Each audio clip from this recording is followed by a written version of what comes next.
This is the Local Real Estate Developer Podcast, where we share the stories of locals across the country who took that empty lot or that old building and turned it into something awesome that their community needs. I'm Christy Candle, and I've been a real estate developer my entire career. My co-host Raphael is a commercial broker, and together we're sharing the stories of locals making a huge impact on their communities. And what we've learned is you don't need millions in the bank or decades of experience to get started. You just need the confidence, tools, and the right people around you. This podcast is your chance to gain the confidence to get in the game, because real estate development isn't just for the insiders anymore. It's for people like you too. Welcome to the Local Real Estate Developer Podcast. I'm your host, Rafa Collazo, located here in Louisville, Kentucky. I'm a commercial broker, investor, and developer, and we're excited to be here with Christy Candle, my co-host. It's always awesome to see you.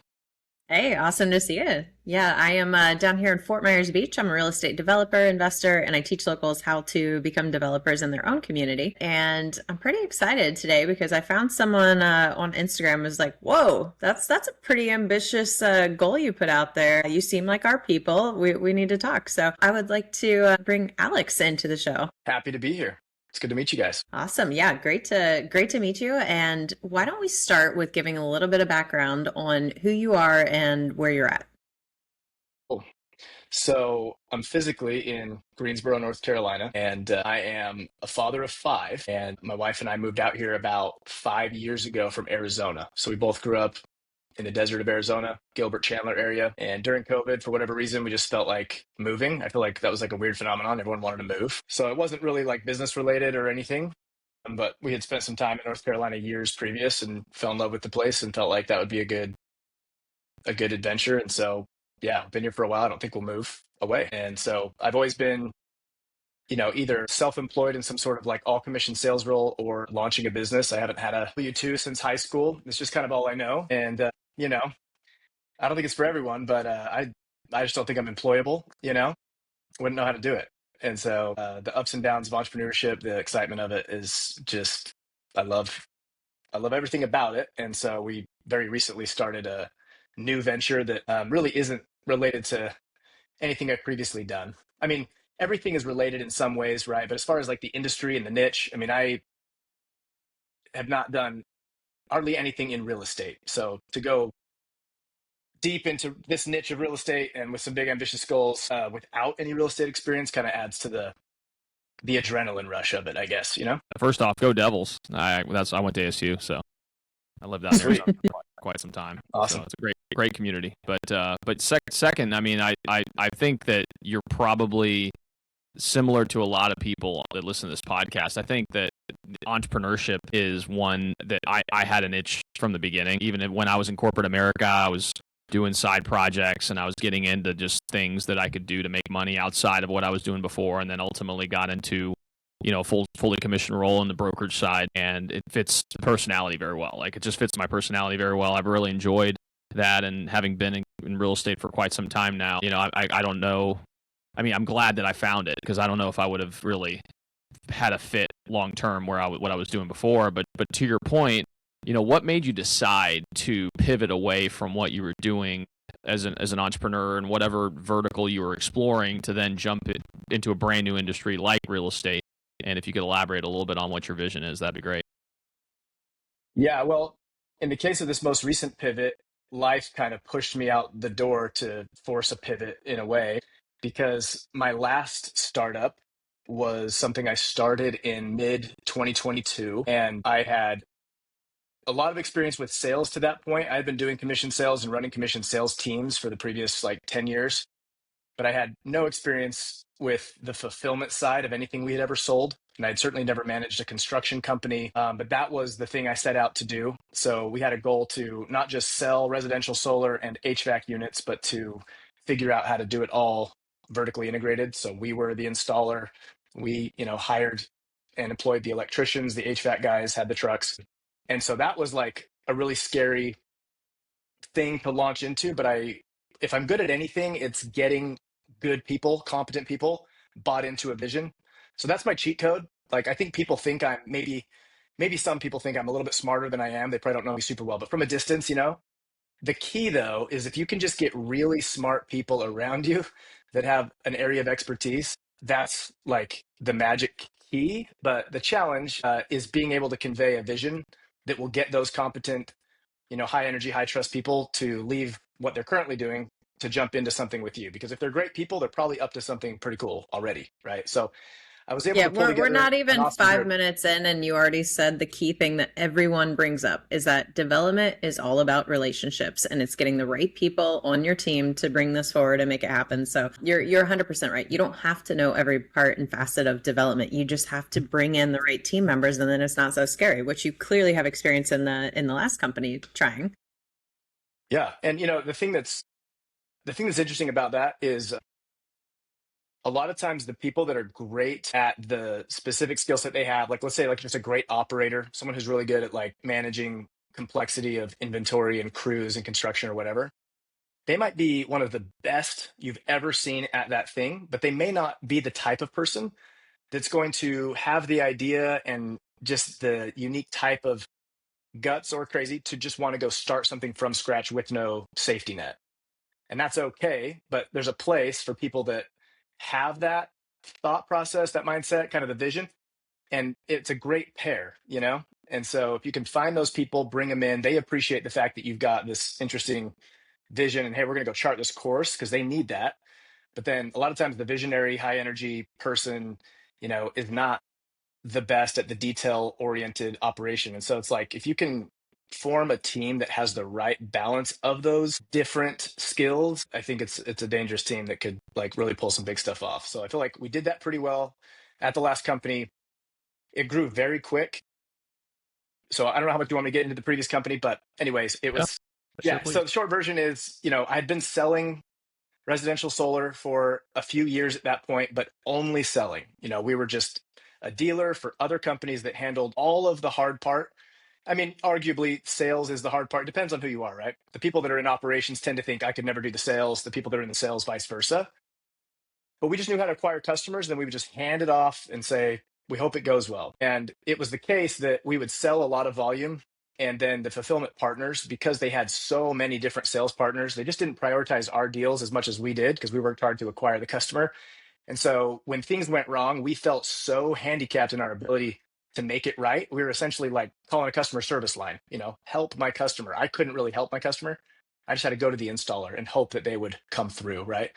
And so that was really frustrating and also just like hurt our own credibility at times, our own, like, we felt like our ethics were being sacrificed because we told Mary we were going to do something and it's not happening, but we're kind of like not really in control. So that was like the catalyst for saying, hey, if we're going to stay in this space, what if we actually just figured out how to not need these other groups? Could we do it? And I had some people that were doing it really well that I used as mentors, and they gave me a lot of consulting and guidance. And I just started it in North Carolina. And by the time we were 8 months into the business, we were doing $1 million a month in revenue. And by the time we were 3 years in, we did 52 million in a year. And it was all sales, install, and it was going super well. And so we had a group come in and acquire a majority of the company from me really early on. I didn't like expect that, but it was just like kind of the perfect storm. And so we took that deal and I was there for about a year. And if you're like a real entrepreneur mindset, the second you're kind of a part of a bigger organization where I was still getting K1 income, I wasn't like an employee, but I felt like I was. I felt a lot of obligation to do things rather than like the one kind of driving it. And for me, it's not really an ego thing, like I need to be in charge. It's just that's the mode I am most familiar with. And so I started to feel my own motivation and focus waver. And at the same time, this is where I was getting back to, like, I feel like the universe gave me a push, was the solar industry started to crack. There was two big things that happened. The interest rates spiked, obviously, for everybody. So the lenders that we used were struggling. Their businesses got ill. And then the big, beautiful bill that the Trump administration passed took away the 30% federal tax credit, which was a huge thing that the industry leaned on. And so I kind of saw the writing on the wall. I felt like this is not going in a good direction. So I should probably start now to think about the next move. So you got out at the perfect time almost, and that enabled you now to take on a different project. And regarding the pivot, so I'm assuming as part of the buyout agreement that you had with this group, there was a provision that required you to stay on board to be able to help the transition. after that point in time, were you kind of working towards trying to figure out what the next step was? If you could just kind of talk a little bit about that thought process and what made you decide to now take on what you're doing now. So the thing is, way scarier than launching and running this like complex construction business, which had plenty of scary moments. Way scarier was actually like when I made the pivot and did not actually know what I was doing next. Like I felt like previously in my life, the next game kind of started to materialize as the previous game was fizzling out, but that wasn't the case here. I was like, I do not even know what I want to do at all. So I took this like sabbatical where I cleared my schedule for 60 days and just traveled and went and flew to Florida and to Utah and Arizona, Washington, places where I had network, people that were just up to cool things, people that are just the kind of people that I get inspired by. And I was just talking to everybody. I'm like, hey, I'm a free agent and I do not know what I want to do, but I'm just looking for inspiration. I'm looking for something. And that like kind of didn't materialize into anything, really. I had some cool experiences, some really cool conversations, but I mean, it was like going on a year where I had started up, I joined a group that was doing some internet sales, just I know sales. So I'm like, all right, let's just go sell something that makes commission so we can just keep cash flow coming in. But I knew that wasn't the thing. And it wasn't until one of my really good friends and a guy that was out there selling internet with me, his name's Naaman, late one night, we're out of town on a sales blitz, staying in an Airbnb after just like grinding on the doors. We knocked doors all day long and we're sitting there at midnight. And he finally tells me about this little real estate idea that he's had for, the last year. And he's been kind of quietly just researching it and geeking out on it, learning about it, networking within the space. And I had never heard him talk about it before. And he tells me, he's like, yeah, it's called a land home package. It's like you buy raw land, you develop it, add the utilities, and you put a manufactured home on it. You sell it on the MLS. You sell it like a spec home.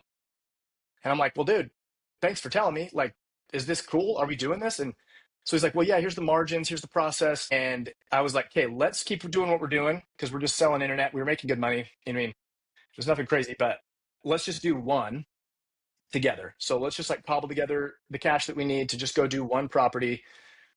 And we did that. And we were in the process of developing this land. And then one day, as I was headed out to another sales trip, I literally pulled into a Chick-fil-A parking lot and was just like, dude, why don't I just go all in on this thing and pull together a dream team?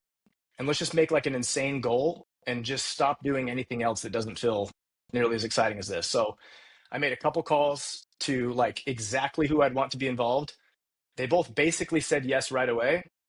And a week later, we all went down to Kiowa Island, which is one of my favorite places, South Carolina. We rented a house. And for 4 days, we just hunkered down and just set these goals, figured out the business model, just like brainstormed. And then, that was where we came up with this idea that, hey, let's do 100 of these in the first 12 months of business.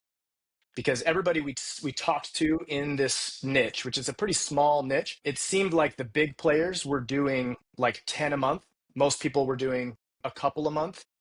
And so we just thought we've got a lot of horsepower here as far as like partners and just guys that have a ton of energy and have nothing else distracting them. Why don't we go for 100? And I added the public accountability to the equation by deciding let's actually document this and like have a social media play and see if people are interested in following the journey. And maybe that ends up being a bunch of people that we can form a community with and maybe educate and help along the way. And so that's what we did. And we're on day 118 right now. So I love that. So as far as the guys you pulled in, because one of the things that comes up all the time is partnerships and people being willing to not just do it by themselves, but to partner, and development is a team sport. So how did you go about knowing, hey, I want these guys on my team, and then maybe why from a strengths and weaknesses and skill set standpoint? Yeah, it's a great question. I was actually just talking about this to someone the other day. Like all of the previous games that I've played, I just think of life as a series of games within the big game. I love that you call this a game, because I do. I call it the game of life, and I'm like, yeah. And if I don't like the game, I'm not going to change the rules. I'm just going to start a new game. Yeah, exactly. When you treat it as a game, I think you play a lot looser and more creatively than if it's a test. If it's like this obligation, like survival thing, let's just treat it like a game. So all these previous games, even the ones that seemed to end in a dead end or didn't work out, along the way, I was making connections with great people that even if right then there was no clear path to me like working with them on something or partnering, they just kind of go in this list in my mind where it's like, hey, this is the kind of person that I would reach out to if the right thing popped up. And so, yeah, I knew Naaman was absolutely the guy. I've known him for a long time, love and trust him. And he knows this real estate thing for sure better than the rest of us because he's been researching it for a year. He loves real estate. The day I met him, which was like 7 years ago, he's always been with me wherever I've been. He was like, my dream is just to do real estate. So I'm like, obviously him. And then I have Just curious. So if his dream was yeah, real estate, what was he doing when he wasn't doing real estate then? selling stuff with me. Okay. So just So in sales of, hustling. yeah, Okay. we were selling solar when we were in Arizona.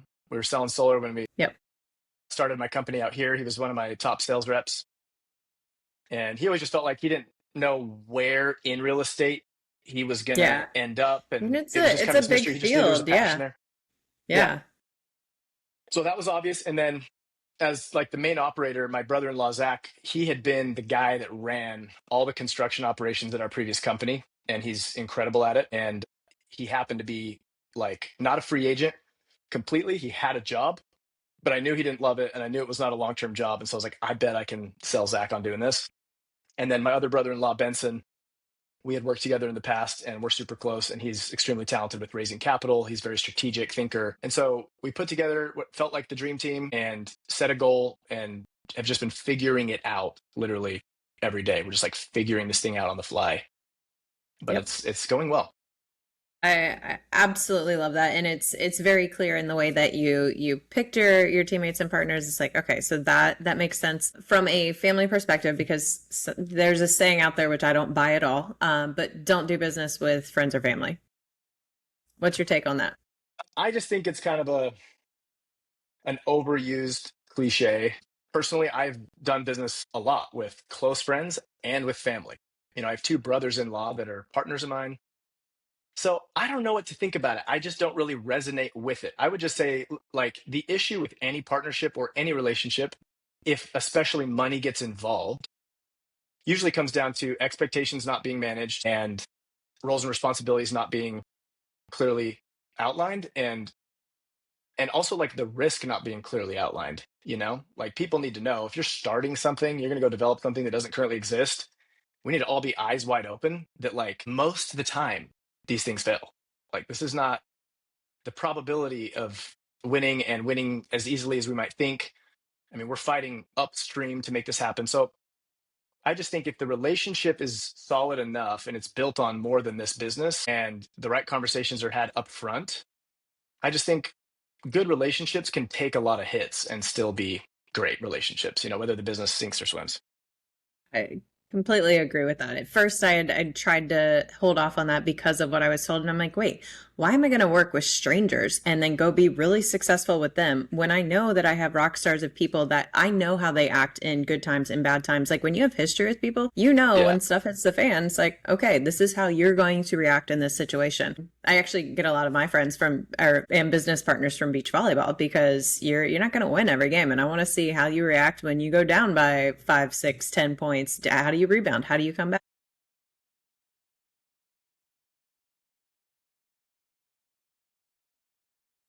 That's actually a really good point you make, just because like one of the things that's most difficult to know about somebody if your relationship with them is new is how they behave and act when things go not according to plan and things go total chaos mode. Because whenever you meet somebody, I mean, it's a given that they're probably on their best behavior, they're bringing their best self, they're presenting all the good things about themselves, right?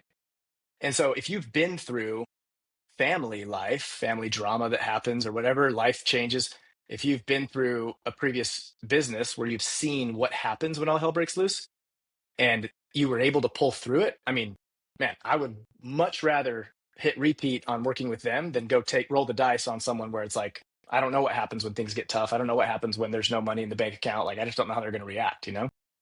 Hey, can we chat for a second? Since you're listening to this podcast, you're already thinking like a developer. You see the potential in your community, and you're ready to do more than just watch from the sidelines. That's exactly why we created the Local Developer Vault. It's a free resource full of tools, templates, and trainings to help you take action. And here's the best part. When you sign up, you'll also get access to our local real estate developer community. It's full of people just like you who are making real things happen in their neighborhoods. So don't just listen to the stories, become the next one that we spotlight on our show. The link in the show notes to unlock the vault and join our movement. Yep. 100%, hands down. Yeah. And like you said too, setting those expectations up front. So I think it definitely comes down to setting the expectations, the roles and responsibilities, and just making sure the communication never stops. And like any relationship, the minute you stop talking or the minute you're like something happens and shifts that dynamic, you're done. So you have to be willing to swallow your pride at certain times and step in and say, I'm going to have this hard conversation, or I'm going to own up that, guys, I messed up. Like, you're right. You called me out. I messed up, and I'm not going to try and make an excuse and be like, 100% right. Here's what we can do to maybe come back to it. And I've found the more businesses later and the older I get, it's much easier to step into that and do it. And really the bigger thing is like, don't let stuff fester. Like, just the minute you know it's there, talk about the elephant in the room. Yeah, that is extremely true. We experienced that recently, actually, with our partnership, where there were a couple of things that had started kind of like weeds in the garden, right? Where it's like a couple of small weeds had, cropped up, because when you start something new, I feel like you can only do so much to clearly define roles and responsibilities, because a brand new thing is a lot of wet concrete. Like, we don't know what we don't know yet. But as it develops, you want to make sure that you keep the pace, like follow the development pace with also like continuing to refine the roles and responsibilities, because if that lags too far, it's very easy for people to start feeling like they're carrying an undue burden, or they're keeping, track of, what they're doing that the other person isn't helping with. And yeah, so we caught ourselves and this was a couple weeks ago, very recent, where we had the best meeting we've had in our short time in business. We're 4.5 months in or something, but we had a really clarifying meeting about roles, responsibilities, what needs to pivot, what needs to change. And every partner has said like that was the best, healthiest meeting, and just kind of the vibes were just reset. Everyone's feeling really good now. So just to, retweet what you just said, it's very true. Yeah. Yeah, and a lot of times, so we will say this and we'll tell people, define your expectations, your roles and responsibilities. The reality of it is, and I just started a huge project and company in Elevate Southwest Florida. So it's like 15 to 20 acres. It's 140 million. It's a 5 to 6 year development, 3-phase. And with the two other founders I'm with, like, I've done development for 20 years. They have completely different backgrounds. And it was almost impossible at the beginning for this type of project and how big it is for us to say, here's the roles and responsibilities, because there's so many different things. But what's been cool over the past, even since we came up with the idea in August, we found our location of August of last year. We found our location in February, closed the deal in April, and then opened on June 1st, phase 1. And from June 1st to now, so we're at July 9th, like, it has all fallen into place in the sense that we're like, oh, and probably 2 weeks ago, we had a conversation. We're like, oh, we know for this is a Chelsea thing. For this is a Julia thing. For everything else right now, this is a Christy thing to drive the ship until it's clearly defined, and then can pass it off and they can go run with it, to where we had that same conversation to go, okay, like, we knew it wasn't defined. We were all just kind of picking up where our strengths were. And if you observe and go, okay, she always picks this up, like, that must give her energy. That must be part of her unique ability. And same. So when you see that, then it's like, cool. Then you take all the stuff that is kind of aligned in that. So bottom line, it's not going to be clearly defined at first, but you must communicate, and you must, probably the key thing is having the right people with integrity who have a similar passion and work ethic, because like we say, we're sprinting a marathon, and we all know how hard sprinting is. And if you're sprinting a marathon, you're in it for the long haul. And that's what any development project is. So you got to know that the people you're in the trenches with, that you can count on. Amen. Yeah, very true. Couldn't agree more. So we've defined, okay, you've got your team, you're trying to do 100 affordable homes. What market did you pick? What market did you pick? How did you structure the deals? Like, are you taking land, subdividing and building like 20 at a time in a certain area? Are you doing, how are you finding the dirt, or what's that business model look like for this? Yeah. So here's kind of the summary of it. We quickly did research on North Carolina, hoping that it would turn out to be a viable market because we live here. So that'd be a great place to start. Also, our previous business, all the construction that we did was in North and South Carolina. So we have a feel for the area. We dealt with counties getting permits. We dealt with a lot of subcontractors. We cleared a lot of trees. So they're definitely, I say I've got no experience at this. It's like I have experience with some of that. It just never applied it to real estate, you know.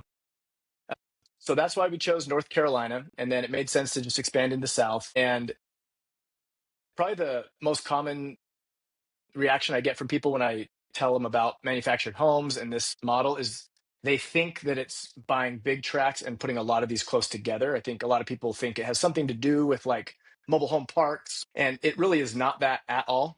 We actually are not trying to buy big tracts of land. We don't want to subdivide anything. It's not saying we won't ever do it, but our whole thing is like we want to do one thing and figure out how can we make the process as efficient as possible. So if buying 20 acres that are not subdivided is going to add months to the process, which means we're going to float money longer. We're like, well, if there's other options that don't include that, let's do those. And for us, that's just buying individual lots. And we have just found lots mostly through wholesalers, people that just sell land, right? And believe it or not, Facebook is the Yeah. land of milk and honey. Like, Yeah. Facebook Marketplace is where we found our first initial few deals, just people posting on Facebook Marketplace. And then another kind of pro tip is for anyone doing any sort of real estate development, I think, is Facebook groups are a very underrated thing. There's Facebook groups about like every topic imaginable. And there's a bunch of Facebook groups in our case that are like rural land for sale, farmland for sale, North Carolina, you know, so we've just joined a ton of them and we just post in there. We're like, hey, here's what we're looking for. You know, in the month of July, this month, our goal is to buy 30 lots.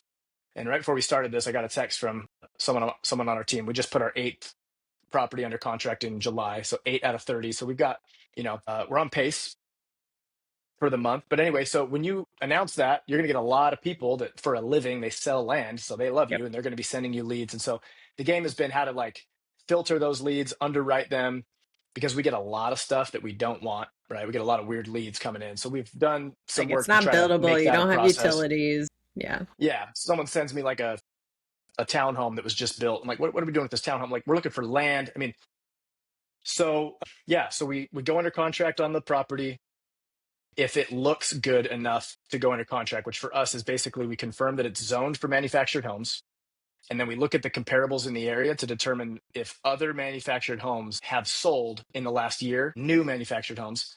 And we look at the price they were sold for and we punch it into our calculator and say, okay, cool. We think we can hit our profit target on this, but we still don't know for sure it's going to work until we've done a perk test and tested the soil to see if a septic tank can be installed and if it's going to be a traditional septic tank or if it's going to be one that's, you know, 5 times as expensive and really complicated. So we'll go under contract with a, you know, refundable deposit, and then we'll order a perk test, send a soil scientist out there. And if he comes back with a green light, then we'll close on the property and begin the process of developing it, adding all the utilities. We'll order the home and go from there.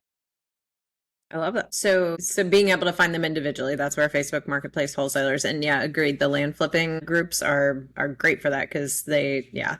So once you close, so getting the perk test and zoning are pretty much the big ones. Do you look for any other utilities and stuff ahead of time or have like a checklist of how you evaluate, or I guess, how do you evaluate all the leads that come in? What's that process? Well, I would say, talking about roles and responsibilities, Naaman, my partner that I've talked about earlier, he has gotten really good at vetting this land. And so he does the majority of it. And so we're looking for the slope. You know, you can't have a super slopey, it needs to be under 5% slope. We look at how many trees are going to need to be cleared and we get kind of a rough idea of how much is that going to cost. But the perk test is probably the biggest thing. Perk test and the comparables and the zoning. Like that's like, those all have to be very clear green check marks.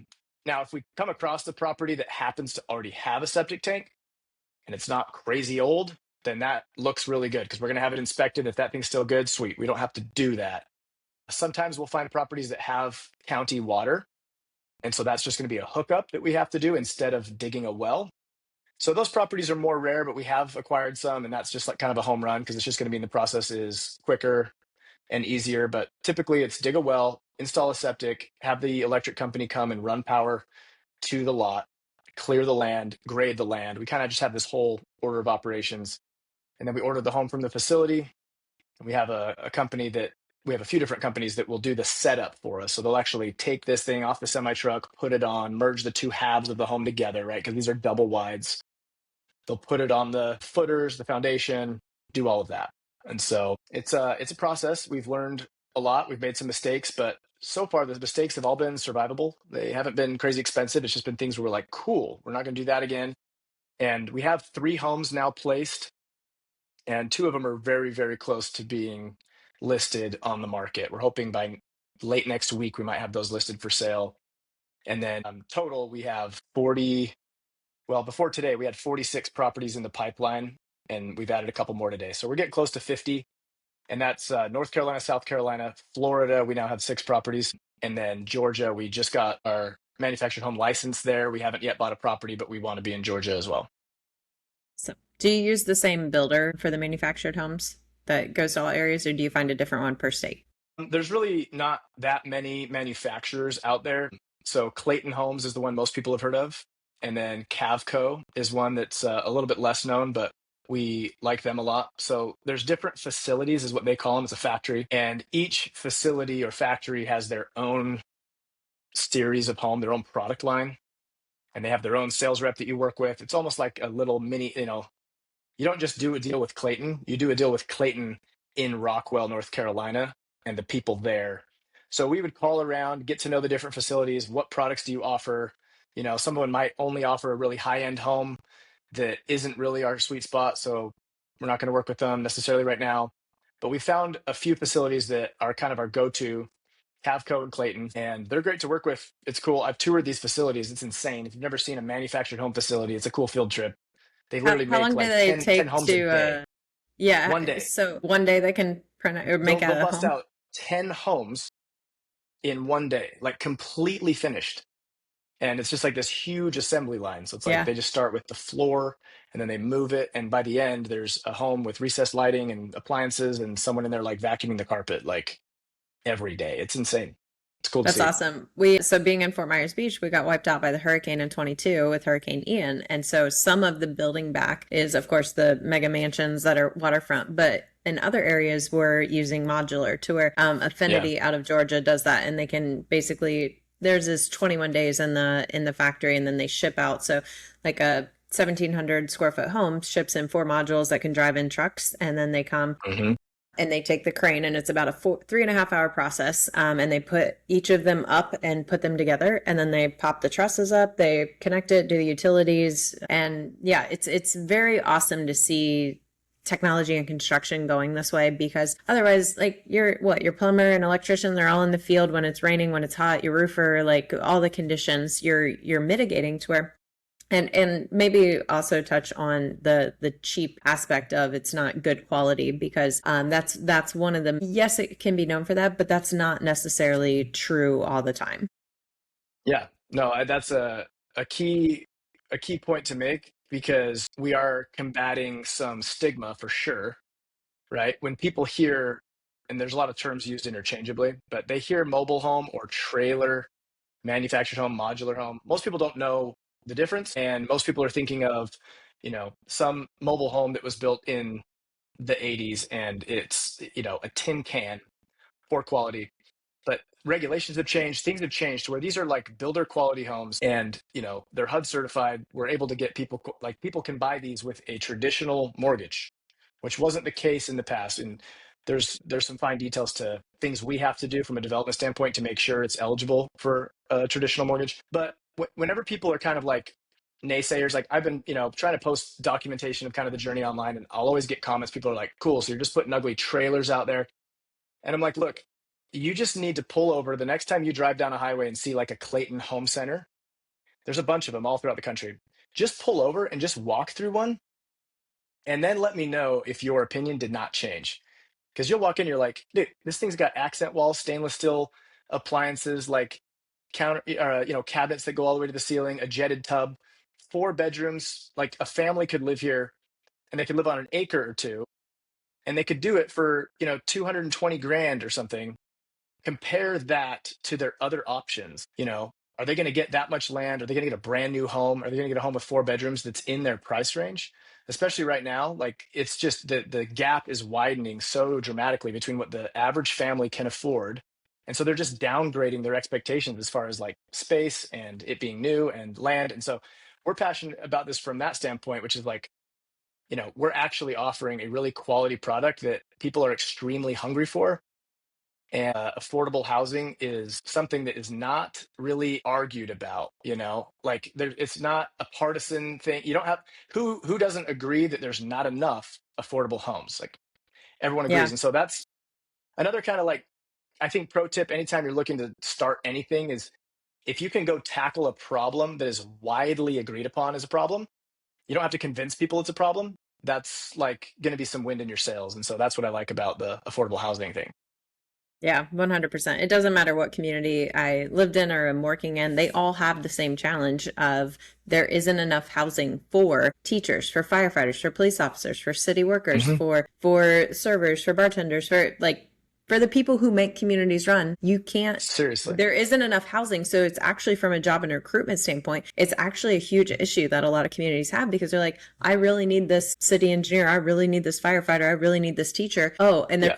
How are you going to get great teachers? You want your schools to be better. How are you going to get these great teachers to move here when the average home that'll fit their family is 500 grand at whatever interest rate there is? It's like, you're not going to get them.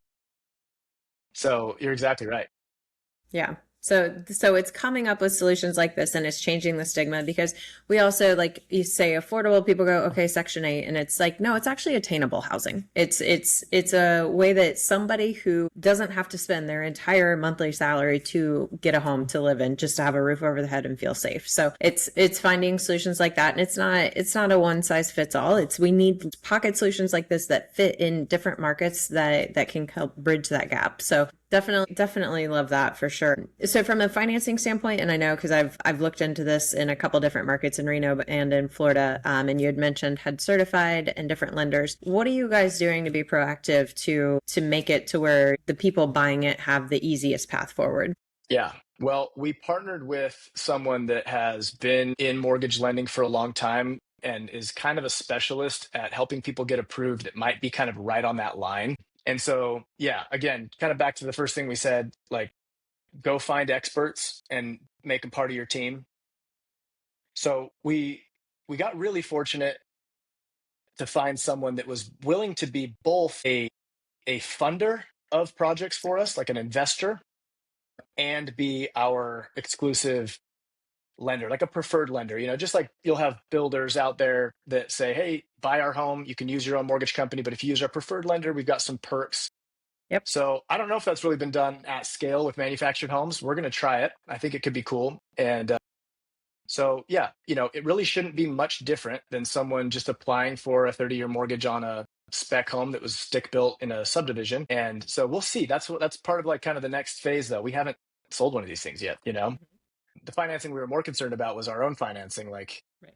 There's a reason people that do this do a couple a month, and they're like a big fish if they're doing a couple a month. And so to set out to do 100 in a year, which, like, to be candid with you, our goal is actually bigger than 100 a year. We thought, hey, let's just like give a nice round number that we're going to commit to the people of the public that we'll do, but we're trying to like sandbag and we want to do more. So it takes a lot of capital. Our average project's about 180 grand to develop. Mm-hmm. And so, we need tens of millions of dollars afloat. And we did pull together some cash that we had as a partnership, but that's nowhere near enough to accomplish this size of a goal. And so we just talked to people and just opened our mouths. We're just willing to like not be embarrassed to be like, hey, let me pitch you on this. Would you be willing? And I'm talking like small time investors, relatively speaking, like find someone that would be willing to do one project. Like I think a lot of people that hit us up and say they'd love to learn this, they're like, yeah, but I would never be able to find someone to provide the capital. And I don't think I would be approved by a bank for this. So I don't know if I could do this. And I'm like, I'm always like telling them like, dude, you probably know someone or someone knows someone that has some money sitting that's not making an impressive interest rate. They would like something that's a little bit, call it higher risk, higher reward. And then when you explain to them that this is real estate, they're going to have a lien against the home and the land. It's easy for people to understand that you're not raising money for some tech startup that could go to zero. It's a real asset. And so the thing we've been pleasantly surprised by is the capital side has been really, really smooth to this point. We've raised a lot of money and we haven't really like solicited money in any sort of like public way. It's been just people we know and then people they know. And I do know that a lot of that is because we are fortunate to have a great network. And so some people that are looking into this are like, sounds like that's a you thing, Alex. Like, I don't know people with any money. And I understand that's a real struggle. But I think people would be surprised if they're just willing to put themselves out there. You can find it. And if you could just find one deal, like it's just about the first deal, right? And you can make a crazy deal for them. Like if someone's got money and you have no money, say, hey, how about you give me the money and I'll give you the lion's share of the profit or all of it, like whatever you have to do. Like it's just about getting the first deal, because once you have proof of concept, then getting more money is way easier, because you can say, look what I did, not what I'm saying I'm going to do. I did this. Here's what it cost. Here's what I sold it for. Here was my margin. Do you want to give me 500 grand? And people will be like, yeah, I do, Yeah. And people will be like, no, I don't believe you. It 1000% true. I was just having this conversation yesterday with someone who is currently renting their space, been a business owner, crazy awesome, multiple business owner for 20 plus years. And it's like, I think we actually need to build our own space. And I connected with them for a different reason. And I was like, well, I have this stuff. Like, I'll give you all these resources. Like, take the courses, do the stuff for free. Like, go do that, because you're clearly an action taker. But I was like, the money part, because what was stopping her was like, well, where am I going to get the capital? I've got to work for at least 6 to 10 more months to have enough to be able to put the money down. And the bank had pre-approved me for this. And it's like, no, this is real estate development. Like, you will have people on the sidelines. Just start telling people what you're doing. There will be people on the sidelines who don't know how, who don't want to put the vision together, who don't want to put the plan, but they want to invest in you. And it's not, the fact that it's real estate is very helpful. Just like you said, there is a tangible asset that they can be, okay, cool. I can see it. I can touch it. There is something there. It can't go to zero. But then also they're betting on you. They're betting on you, the person, to go execute. 100%. And you've got a 20-year track record that you can do it. Or you've got, like your case, you've got all these other companies that you can do it. Yeah. And the other thing is, so I have a couple thoughts there. It's like, even if you don't have a track record, the thing you're trying to develop, in our case, a land home package, even if I can't go to a prospective investor and tell him that I've done 5 of these, I'll tell him I've done 0, but I've done other things. My partners have done other things. And like you said, they're betting on the horse, I think is the term, they're betting on the action taker. Yes. And people that are really action takers are way more of a scarce resource than capital. And it's a paradigm shift for people that are ambitious but don't have money, because they don't have money right now and they may feel very scarce with money. Like, dude, I'm barely paying my bills. They tend to think that that's like everybody, and it's not. So when you actually open your mouth and start talking about investment, you're going to find, your uncle or your neighbor or whatever that lives a super modest lifestyle and drives an old beater car. They've been working hard for 40 years. And guess what? They've got $1 million sitting in a mutual fund. They would love to throw a couple $100,000 at something that's a little more interesting.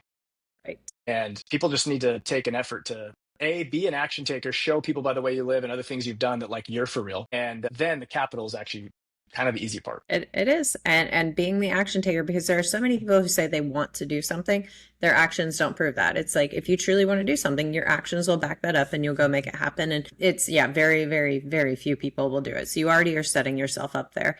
Yeah, the money on the sidelines. And like you said, people are going to get in just because they're curious. They can touch it. They can drive past it and be like, I funded that. I did that. Yeah. Even if they're the money person, you gave the money, you made that happen, but we actually built it. We did it, whatever. So, but everyone gets to be involved in that, which is super cool. People aren't like fired up necessarily about having their money in the S&P 500. Like, first of all, people are super uncertain about the state of the world and geopolitics. And it's like, a lot of people are just like, it's scary to feel like, I don't even know what's going to happen. I'm in this lottery, I'm in the stock market casino, which, I'm not anti-stock market, but like you said, there's something that hits a different part of their brain to be like, oh, this is land and a home and a family is going to live in it, that there's not enough of these homes. I mean, it's a story that you really can sell because it's a true story, And something else too, the whole fact that people can invest their retirement dollars into your deals. So they can self-direct their IRAs to be a private money lender, to be an LP, to go in. So I do it. I both invest into other people's deals and I have people do that to invest into mine. And if you think about it, it's like, oh, well, I kind of look at the retirement dollars I put in there as fake money because I can't touch it for how long unless I pay a penalty. So I'm like, yeah, so I tried out private money lending to someone, or I'll invest into other people's deals because I'm like, Yeah. not doing anything else with it anyway. And now if we can, there's typically bigger upside, but that's a way. So if you're like, I don't know anyone with that much cash sitting around, yeah, but they have retirement accounts probably. So biggest thing here is just open your mouth and tell people what you're doing, and you'd be very surprised. A lot of my partners have come out just because they've heard me talking about my deals. They're like, I want to get in on one. I just told my tech company, I want to get on this. I just did this. I want to do that. But if you don't say anything about it, they don't know. Here's a little like pro tip. Okay, here's like a little hack. So if someone is like, all right, I've got a thing I want to develop, I need money. I'm sheepish about asking people directly because then if they say no or they don't have the money, then they feel awkward. I feel awkward. I don't want to do this. So here's the way around that. Don't ask them directly. You say, hey, I'm looking for someone and I want to know if you know anybody. Let me tell you what it is. And then that person you're talking to goes, well, actually me. And you're like, oh, really? Mm-hmm. Oh, hey, you? It's like, that's the way to make it less awkward. So there's a little pro tip. From a real sales guy over here, that 100%. Yeah. That's awesome. So you've got your first ones that are going to go on the market. So what did this year start January 1st, or when did your 12 months start for your goal? March 11th, I think. The day I posted my day one video on Instagram, we're calling day one, which was like early March. And so we have 12 months from that point. So until March of 2027 to have done 100 of these.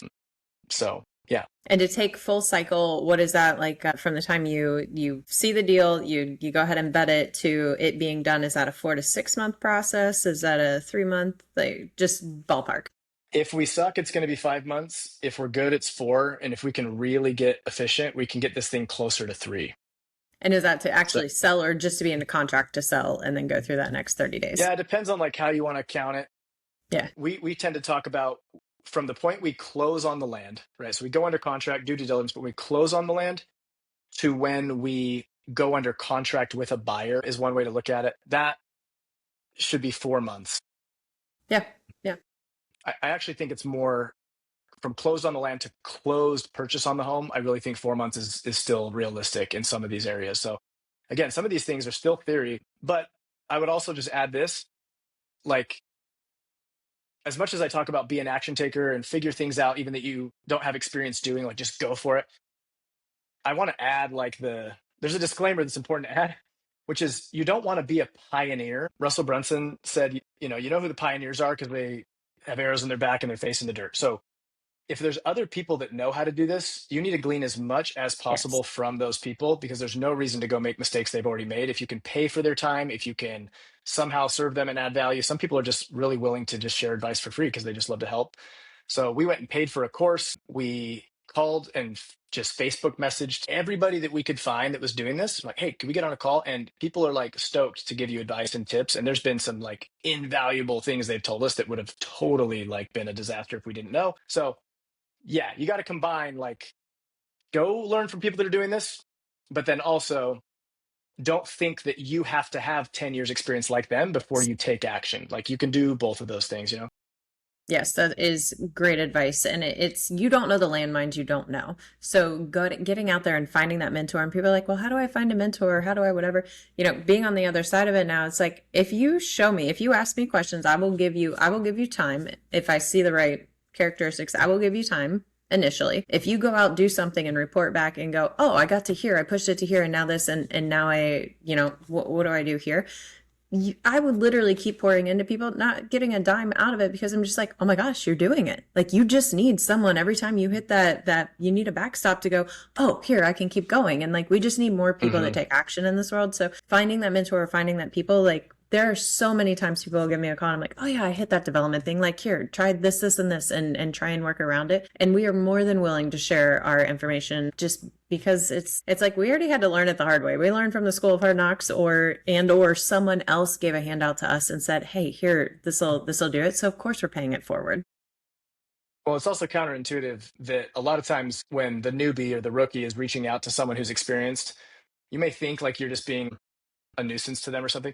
A lot of times the experienced person, let's say, actually gets a lot from that conversation, because if you're really deep into a thing, any area of expertise, it's not that often that you're forced to articulate the fundamentals of the thing. And in doing so, you're like, I kind of forgot about that. It's very clarifying. So a lot of times, like whether it's sales related or like my limited experience in this or other businesses that I built, people will call me and think that I'm doing them this huge favor. And I'm like, dude, that call was super helpful for me. Thank you. And so just keep that in mind. If you have any aversion to like asking people for advice, like they like it. They're talking to their wife or their husband endlessly about business and they're like, stop talking about this. So someone else that Right. wants to like ask them questions about the thing they love to do, like, dude, people like it. Yeah, that is so, so true. I love that. So, I mean, we've touched on so many awesome things, and we've got your current plan, which I mean, you are clearly an action taker. You've got the plan, you got the people together, and really, right now, you're just about building the pipeline and then executing. And sure, you're going to hit the hiccups along the way, but as long as you avoid the death blow, like of course you can build this. Like I see the path. Like of course you can build this machine and it goes. So let's say this machine is up and running. You're an entrepreneur. I feel like you're going to have different itches or niches that you might want to venture into outside of just single family affordable housing. So what would maybe like the 5-10 year goal be now that you're getting into the real estate realm? One, would it be staying in there, and would it switch asset classes, or is there a bigger picture vision and plan? Yeah. So what I would say to that is on the real estate side, I would say I like the idea of getting familiar with real estate generally, learning the terminology, just getting my feet wet because there's so many tangents that may look interesting and lucrative and like great timing 5 years from now that we'll be able to just dive into, right? So I just like that as opposed to some things that could go out of style, right? Like we were in solar. Solar got hit by a nuke of legislation and like macroeconomics. Just it's I like was in not a thing anymore. hydrogen at the same time that you did a decade of hydrogen fueling stations in California, Yeah. building the supply chain, all of that. And then all of that dries up, the venture capital dries up, and everyone goes, oh, maybe not in the commercial hmm sense. Yeah. So like kind of a value I try to have be a North Star for anything I do in business. It comes from Naval Ravikant. He says, play long-term games with long-term people. So I feel like real estate generally is a long-term game, and I'm teamed up with people that are long-term people. But beyond that, like I just find entrepreneurship stimulating and fun. And so my one of my goals is like I just want to have enough financial capital, like ability, to go and invest in people's startups and give, consulting and help, but also like give them dollars. Yeah. And if I could do that, and a lot of my life was just having different deals come my way and deciding which ones I want to go be a part of, that seems like a game you could play till you're 100. So, Yep. Getting to see someone else realize their dream and go, oh, I can do this. And then you can help make sure that they get it right. Yeah. Yeah. I'm so with you on that. That's totally. amazing. Yeah, because you get the rise out of like seeing something that you Yeah. think of in your head go to fruition. And so like you get that same feeling if it's like someone you helped and they Well, you see it. Like it's 100% do. probably even it's I would argue it's even better. And so yeah, so I think about like, hey, let's make enough money that we don't have to like solve the money problem anymore personally, but then we can just go out and like look for ways to infuse that into people that are doing good work and have good Yeah. ideas. I couldn't agree more. When the little birdies fly and they go do their thing, I'm literally like the proud mama, just like, yes, go, go, go. I'm your biggest cheerleader. I love that. Well, Yeah, for that sure. is incredible, and I love the mission and what you're doing, and I think we need to put those big goals out there because if you had said I'm going to do 5 this year, great, yeah, you can do 5. But by doing 100, you're challenging and pushing so many limits that are going to teach you guys a lot about yourselves, your partnership, the area, the community. You're going to then inspire and impact so many people along the way because you're selling the people you're partnering up with, the manufactured homes, the installers, the just even your wholesalers, everyone you're touching, you're impacting because they're like, whoa, this is crazy awesome. Like I want to be part of this. And so you're helping change and rewire their brains too, which all of that I love is awesome. And it's like, okay, what if you only get 50 in year 1? Guess what? That's more than 5 or 10 that you could have started with playing it safe. And how many other doors, opportunities, partnerships, relationships were opened as a result of just saying, hey, let's go do this. Yeah. Yeah, Or maybe you blow it exactly. out of the water and do 5,000. You never know. Yeah, you never know. The guy that's just a vendor right now, or you know, the gal that you're like talking to because she owns the well digging company. Like these are all people that you interact with along your journey that you don't know what that's going to turn into way later. And that's been so the case for me. I actually have this like opinion on social media personally that social media is like this kind of polarizing thing. A lot of people are like, hey, we're too addicted to it, we shouldn't have it. All of that true, yes, but for me personally, especially because I moved east away from my whole network, I've tried to share something either educational, entertaining, or inspiring to my story for the last 15 years of my life, like every day. And so I have this group of people that like they feel like they know me, and I feel like I know them. A lot of them we've never met in person, but like I cannot tell you how often it's been one of those people that the perfect thing comes along, and like now we're working together. That happened with my buddy Ned Eric. We just were friends over social media, and when I started my company, I just needed someone with his skill set, but I thought there's no way he'd come do this. He's got like a really big boy job. Like he's like in venture capital, like he went, you know, I'm just this like college dropout sales hustler. He's not going to want to. And he dropped everything, quit his job, moved up, and was our chief revenue officer, and just crushed it for us. And then after we exited, he now works for Alex Hormozy and is a VP over there at acquisition.com. Like it's just, but if I hadn't put myself out there, I never would have met Ned. We never would have had that experience. And so there's just a lot of value, whether it's social media or not. You want to make connections and keep those connections warm, because there's going to be a way you can serve them or they can serve you. And that's just like the best stuff in life, 100%. Relationships, connection, collaboration. It's just, yeah. And I'm also a big fan of the Dan Sullivan and Ben Hardy wrote the 10x is easier than 2x. And I love that, because if you think about doing something 2x of what you're currently doing, you go, cool, I can put in more hours, more time, more money. If you say 10x, there is zero chance that you can do that by yourself. And so it forces you to think differently. Okay, who are my who's? Who are the people that I can then connect to make this crazy ambitious goal happen? So Yeah. and Well, it's so much more fun. books. So I'm a big fan of Ben Hardy. And my on my little like 60-day sabbatical adventure, one of those trips was down to Florida with Ben. I stayed at his house and just hung out. We'd become friends. And like that is an example of a person that is not normal. Like Yep. talk about a high performer that actually does what he says, knows what he's talking about. Like when you come across people like that, you need to make sure that you Yes. notate, okay, you'll meet a lot of good people that have the character that you want to be around. You will also meet some people that are true outliers, like true high performance human beings. And I'm just glad that you mentioned Ben Hardy, because he's one of those. So Yeah. great books. 100%. I was in strategic coach and some different stuff when he was Oh, were you? super big into that. And yeah, and it's, you're right. You can attach and see, okay, you are someone who is doing something amazing. And yeah, I love it. Well, I could keep nerding out forever, but we probably shouldn't. One, is there anything that I didn't ask you that I should have, or that you want to share? So our audience is people who are probably on the peripheral of getting into development themselves. They probably have some residential or some type of investment they do, but they're like, man, I keep looking at that building in town or that vacant lot, and they need that extra step to get over the hump. Is there anything that you would tell them about just getting started? Yeah. And when you say development, are you referring to real estate related development specifically? Different forms of real estate? Yeah. Well, I mean, I would just say, hey, if you need a little confidence, like I have no experience in real estate. I know how to sell. I know how to assemble teams. I know how to work hard, and I take really good care of my friends and my people. So whatever your set of like, whatever's on your baseball card that you're good at, because you have things that you're good at, and you have things that you're good at in a very unique way. Naval Ravikant calls that specific knowledge. Like nobody has exactly what you have. And so take that, realize there's so much value there, and then go find someone else that has the things you don't have and do it with a team. Like it just changes the whole game. You're way more willing to like take risk if you've got a co-pilot.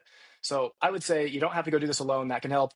And then, yeah, I think just everything else we've said, it's like the things you think are the impenetrable barrier, whether it's capital or, expertise. Like, look, we live in the age of Claude and ChatGPT.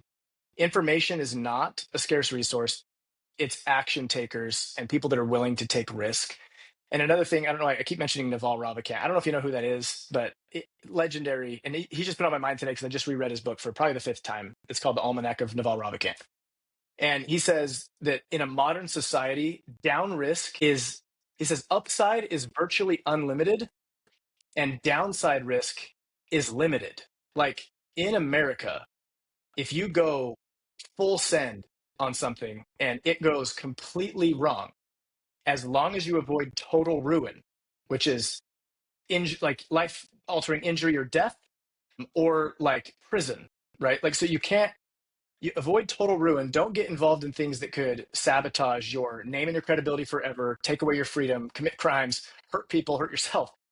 But financially, like how many people do you and I know that have gone completely bankrupt, had everything repossessed, and they are killing it today?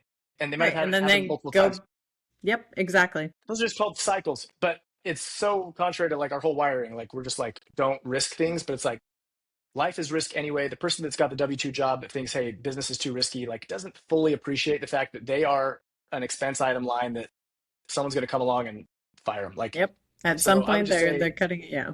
yeah, kind of just like recontextualize what risk really is. And I would say that not taking risk today in 2026, like risk is the riskiest thing you can do in a sense, because the thing that you're calling like comfortable and stable is probably not as stable as you think if it involves other people continuing to exist and do what they do. You've got to like bring the locus of control in and learn to be a little bit more the captain of your own ship, because if your ship burns down, you're just going to get another ship. Like you're the asset. I love it. We could go into that in so much more detail too. So, how can people, you mentioned social media. What is the best way for people to follow along on what you're doing with the affordable homes, but personally and just all the different business ventures? What's the best way for them to connect and support you? Yeah, honestly, just Instagram. It's my favorite app in the world. It's great. So I'm on Instagram, Alex Martinsen. I think it's an underscore, Alex Martinsen underscore, land home package guy. You'll see it. And yeah, I'm just trying to share things about the process. And there's links on there to some of the other stuff we have going on related to this. And yeah, I'm coming out with, and I saw in your email you sent me, I think you said you like to have like something you can like offer to your people, like a free Yeah, resource. if you have something that can help, yeah. So I'm working on it right now. I'm almost done. So if people want to follow along, they'll be able to get access to this. It's something people have asked me for a lot. It's just like a PDF that breaks down a deal, a land home package deal, line by line. So every single cost. And so I'm just going to basically offer that to anyone who wants it. And we're starting a Facebook group. I just started it today. I haven't even told anyone about it. I just was doing it before. So I think we're going to kind of have some just community vibe going on in there. It's called Land Home Package Insiders by Alex Martinsen. So those are a couple ways people could like get close to this. If they're looking for an idea of what to develop, I think they should look at affordable housing. They should look at land home packages. There's a lot to love about it. So, well, thank you so much for joining us today. This is my favorite hour of every week, just because I love other entrepreneurs, real estate investors, developers, and just because we think differently, and we get to think outside the box. We get to create things that don't exist, and that just it opens so many doors of possibilities. So thank you again for being part of this. Yeah, thank you, and you're awesome, Christy. Appreciate what you're doing, and happy to just be another resource, another person that if there's any way I can ever help or collaborate, I'm open to it. So and likewise. So again, action takers unite. That's right. Awesome. Well, thank you all for listening today to Local Real Estate Developer Podcast. If you can, please give us a 5-star review, like, share, subscribe, whatever you can do in that sense helps us get the word out further to get more people in their communities to take action. And we appreciate you and everything that you do. So we will see you next time. Thanks, Chris.